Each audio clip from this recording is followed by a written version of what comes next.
You've probably heard it 1,000 times. You're bad with money. You spend too much, you save too little, you make poor financial decisions. And maybe you believe it about yourself. But what if I told you that narrative is incomplete? What if the real reason you're struggling financially has almost nothing to do with your character, and everything to do with the system you're trapped in? Stick around as we break down the survival debt trap and why you're not actually bad with money.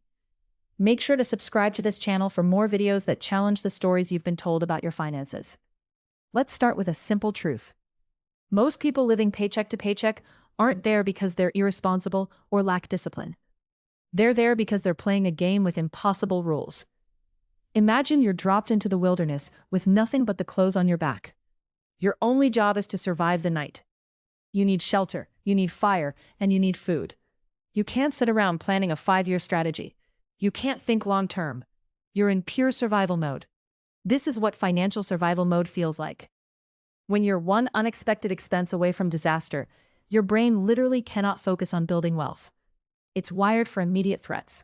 An emergency room visit, a car repair, a job loss, a medical bill, these aren't character flaws. These are emergencies. And when you're constantly dealing with emergencies, you're not making poor financial choices. You're making the only choice available to you in that moment. The trap works like this. You start out financially unstable. Maybe you grew up without much, or maybe circumstances just caught up with you. That instability means higher costs. You can't afford the bulk discount, so you pay more per unit. You can't afford preventative health care, so you end up in the emergency room. You can't save for car repairs, so you go into debt when your transmission fails. Each crisis pushes you deeper. Then comes debt. And not the kind that builds an asset, like a mortgage on a house that might appreciate. I'm talking about survival debt. Credit cards at 18% interest, payday loans, medical bills, lines of credit just to keep the lights on. These debts carry brutal interest rates that were specifically designed to trap people in this exact cycle. You're not paying for what you borrowed. You're paying for the privilege of being poor. Here's the darkest part of the survival debt trap. The system is mathematically designed to keep you in it. If you're making $30,000 a year and you're carrying $5,000 in high-interest debt, that debt doesn't just sit there. It compounds, it grows. Meanwhile, the interest you're paying every month is money that isn't going toward building any asset. It's money that's literally leaving your life forever. Someone who started with resources operates in an entirely different world. They have an emergency fund.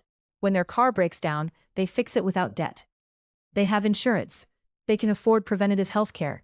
They can buy in bulk. They can afford to wait for a sale. They earn more because they have stability. They spend less because they have options. This isn't about being smarter or more disciplined. It's about playing a completely different game with completely different rules. If you like the perspective so far, hit that like button.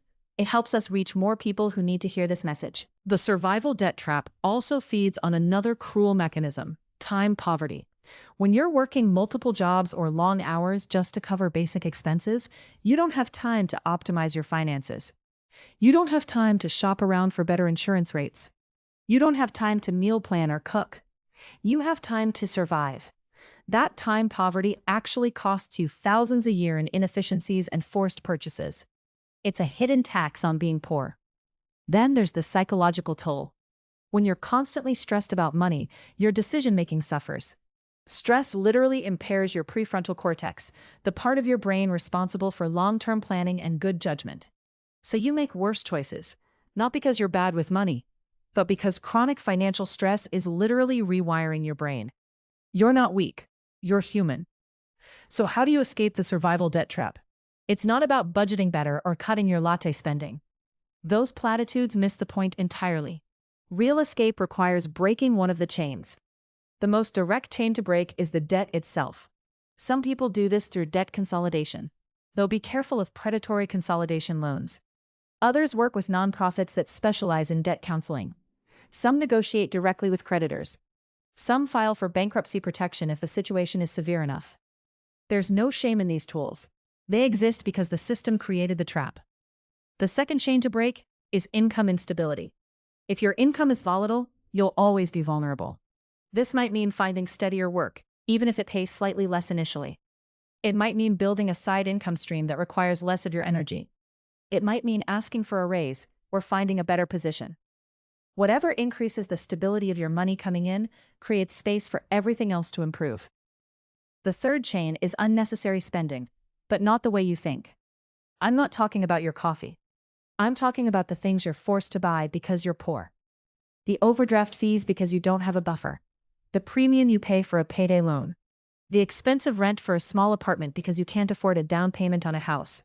The inability to buy in bulk because you can't afford the upfront cost. Those are the real money killers. What most people don't realize is that escaping the survival debt trap requires external help and systemic change, not just personal responsibility. You need access to credit at reasonable rates. You need stable employment. You need affordable healthcare.